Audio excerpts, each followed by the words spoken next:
Close to nature is close to your world.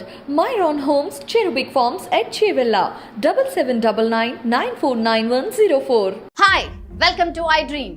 Telangana కొత్త సచివాలయంలో దొంగలు పడ్డారు. సెక్రటేరియట్ కు సెక్యూరిటీ పటిష్టంగా ఉంటుంది కదా, దొంగలు ఎలా వచ్చారని అనుకుంటున్నారా? ఇంకో ఆశ్చర్యం ఏమిటంటే ఈ చోరీ ఇవాళ కొత్తగా జరిగింది కాదు. వారం 10 రోజులుగా ఇదే తంతు కొనసాగుతుందని తెలుస్తోంది.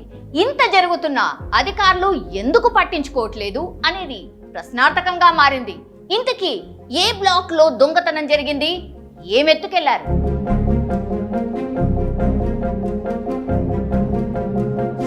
తెలంగాణ సర్కార్ ప్రతిష్టాత్మకంగా నిర్మించిన కొత్త సచివాలయంలో దొంగలు పడ్డారు.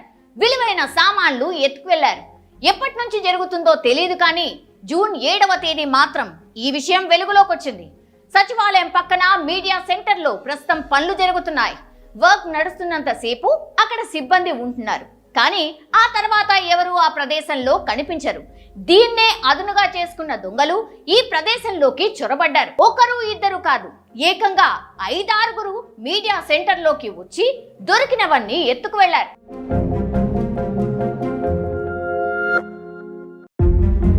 సెక్రటేరియట్ లో ఇలా జరగడం ఇవాళేం కొత్త కాదు. నిత్యం ఇక్కడ దొంగతనాలు జరుగుతున్నాయి.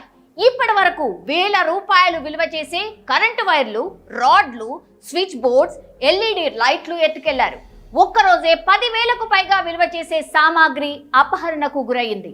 కొత్తగా నిర్మిస్తున్న అమరవీరుల స్మృతి చిహ్నం వద్ద కూడా ఇదే పరిస్థితి. అయితే ఇక్కడ ఏం ఎత్తుకు వెళ్లారో అనే విషయాన్ని అధికారులు బయటికి తెలియనీయడం లేదు.